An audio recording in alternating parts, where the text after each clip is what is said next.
সব দল নিজকে আৰু শুদ্ধ কৰাটো স্বাভাৱিক তেওঁলোকে নিজকে শুদ্ধ কৰক আমি আৰু আগবাঢ়ি যাম তেওঁলোকে আমাক অনুকৰণ কৰি থাকক আমি আৰু আগবাঢ়ি যাম আমি নতুন নতুন পৰিকল্পনা নতুন নতুন ৰণকৌশল নতুন নতুন প্ৰচাৰ মাধ্যম নতুন ধৰণৰ নতুন বিষয়বোৰ লৈ আমি আমাৰ কথা বিজেপিৰ লগত নহয় ৰাইজৰ পৰা আমি কি গম পাইছোঁ ৰাইজে কি বিচাৰে যিদিনা আমি ৰাইজৰ আহ্বানৰ ওপৰত বেছি জোৰ দিম ৰাইজৰ পৰামৰ্শ অনুসৰি কাম কৰিম বিজেপি কি কৰিছে কি কৰা নহয় ৰাইজে শেষত গৈ সিদ্ধান্ত ল'ব যে যোৱাবাৰ যদি তেওঁলোকে কংগ্ৰেছক ভোট দিলে এইবাৰ তেওঁলোকে বিভিন্ন কাৰণত বিজেপিক ভোট দিছে আহাবাৰ যে নিৰ্ণায়ক যে নিৰ্বাচন হ'ব যে ফাইনেল ৰিমেচ হ'ব এই ফাইনেল ৰিমেচত আমি গোটেই ৰাইজৰ ভিত্তিত নিজৰ প্ৰচাৰ আমি কৰিম ৰাইজৰ কথা যেতিয়া কৈছে ৰাইজে অৰুণোদয় পাইছে ৰেচন কাৰ্ড পাইছে ৰাইজে বিচাৰিছিলে যে ভাৰতে পাকিস্তান আক্ৰমণ কৰিলে ৰাইজৰ যিমানবোৰ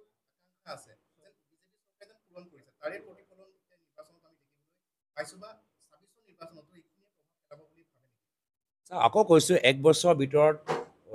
ৰাজনীতিত যথেষ্ট তাত সলনি হ'ব পাৰে পৰিৱৰ্তন হ'ব পাৰে অহা বছৰলৈকে কি পৰিস্থিতি থাকে কি পৰিৱেশ থাকে মানুহৰ মাজত যিহেতু এই নিৰ্বাচনত তেওঁলোকে নিজৰ গাঁৱৰ প্ৰতিনিধিসকল তেওঁলোকে চিনাক্ত কৰি আছে বা গাঁৱৰ প্ৰতিনিধি চাই তেওঁলোকে ভোট দিছে অহা বছৰ তেওঁলোকে চৰকাৰ বিধায়ক বা বিধায়িকা বা চৰকাৰৰ কোন দলৰ চৰকাৰ হ'লে বেছি ভাল তো অহা বছৰ নিৰ্বাচনত ৰাইজৰ মনত যিবোৰ প্ৰশ্ন থাকিব সেই প্ৰশ্নত যথেষ্ট এটা পৰিৱৰ্তন দেখা পাব আৰু সেইকাৰণে যদি যোৱা বছৰ তেওঁলোকৰ ভোট দিয়া সময়ত ভাবিছিল যে সাংসদজন কেনেদৰে হ'ব লাগে বা বিজেপিক কিমান আসন দিলে ভাল হ'ব কংগ্ৰেছক কিমান শক্তিশালী কৰিব লাগে এইবাৰ তেওঁলোকৰ গাঁও উন্নয়ন গাঁৱৰ পৰিস্থিতি চাই কৰিছে তো অহা বছৰো তেওঁলোকৰ পৰিস্থিতি বা কি প্ৰশ্ন নিজকে সুধি তেওঁলোকে ভোট দিব তাৰ ভিতৰত যথেষ্ট সলনি হ'ব আৰু সেইকাৰণে মই ৰাইজৰ বিবেকটো মই যথেষ্ট সন্মান কৰোঁ আৰু মই আশাবাদী যে আমি